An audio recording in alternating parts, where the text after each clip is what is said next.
अहन मोक्तता आइना प्रजा Miami इकोंना खुलमजरी I ngasisu wafum kharadang miyamda akoi khanthaminasi amasung manipurda ngasi soige basing amasung choi basing amasung tungda soire da basing se amokna thoktanaba ai miyamba wakhan khanthaminasi haina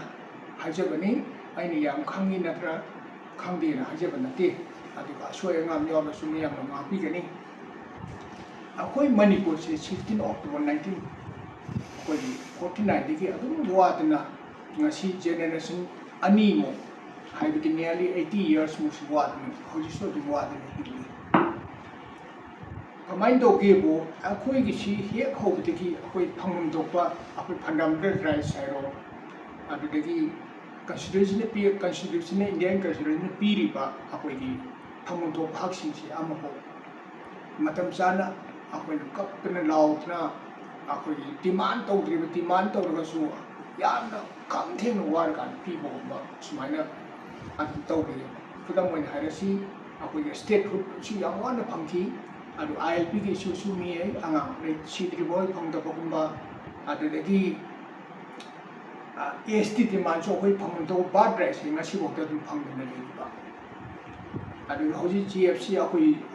NRC ki ho chathari ba khongje si asu ki ma chagi am makhai hena wa adna sha sin ba phom khutum salaga man ko phom tim salaga hoji tim chathari ko masire ban ko den hotna masire akoi India government na mat government ta ta ba moi to hun to ba thak to ko ma de to wi da bi na parcha da kam thing wan du ki hana ti du chathari masi ato pa state ma ti des mai na to ti karigina sulam khenari basi ai sum khanje idomda atopa state na sukyamna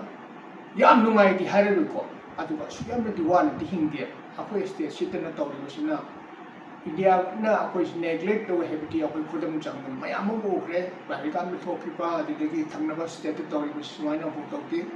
atu sukyamna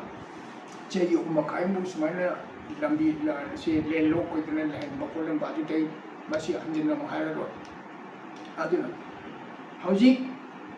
NRC hari base 1951 tawkrabani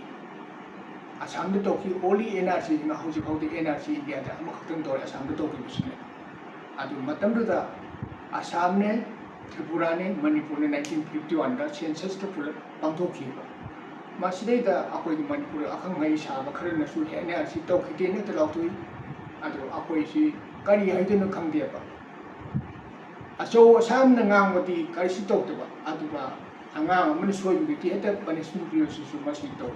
aso sana angam thongna moi gi rai le ba adu ba akoi di kara hanthaba thakna rai le ta ba ki masi khudam si ma khung tim ka du muri masi to wi to phai akoi logi mieng da ti everybody equal to right law na le ri ko mi khudi masi logi matang de sama de buntu e adu lo si su ma che lai la ni lo ma ina ko be lo ma ma ni lai dum to ri aduna Manipur de censorship tara mari rak to khre mai hauji phauta aduga British ki matun tare lam to khre aduga akoi ne India ni independence pang tare lam to khre ni aduna wafam da ji ngasi akoi Manipur akoi thamrai ba sing dili de ngal de chale Thamrai bising dili de masing khangna moi hisab kitab le tana masing ki bon da dum sani basi masi ki moi ki expenditure si parja tax ki apni parja ki lu sani bane masi akoi ki hisab yu balenga ko ma di dili de yap chalo masi wa khan ne khan basi adra masi wari base akoi ki hisab ki lenga na panjara ga di khara su thawa da bane ko adu masi pawda ni sum yem jabada sum khanjaru buda Nagaland ki chief minister di 1980 da Himachal Pradesh governor bhabu oi greba ki hoki se mai basi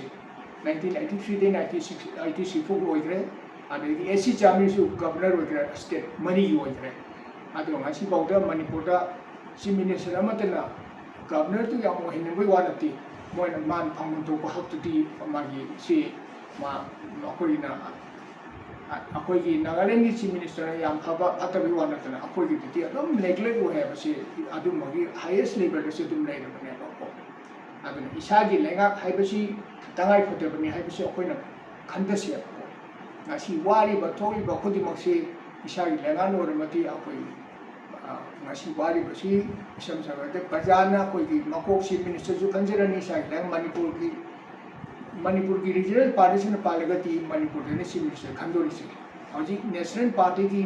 party ne palaga na chief minister dili ti khan bane ba masi difference khangbi aduga ngasi sumaina tori basi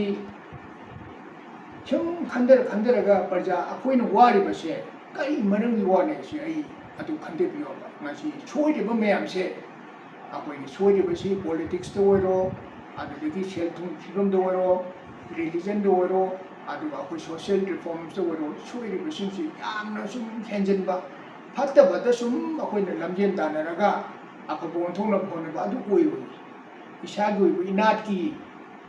culture sina quite fabne akoi chana bane lam si ki social change to do mayam so ai hajar ro yam sangani madu harti aduna aina hajabati akoi yam na mun khandaraga mathang election tawdori ba silita isa ba dol sina panna ba akoi wakan khandamina si aduga isa gi dol na panhodra badi hantaki mathang election sita 27 bu tawro 29 bu tawro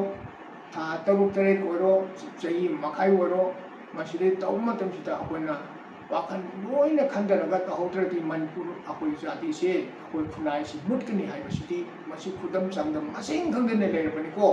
masita akoi ngaki paisa na manipur se paisa idari ba mayam se paisa muthi dori bani se paisa dune lorga manipur kan manga moi manipur madu khangbi national party da hanta the bajana makurang khangdana botha de gira manipur dore masimati khandi or future generation su later generation ani mangan gare aduga matha hante ki third generation sina fourth generation to mutha tora bana fourth generation di lairo to ni generation ani si sei 80 year 40 pala generation ni mangi basi akoi khangudre oi third generation sina wakan dodi fourth generation lairo to ni ba adu tripura mut pa dongna manipur mut thini masi mut tore khangna munna bati wakan khande yu hai basi ayu haijege adu parja gi natana akoi future generation isi asu gi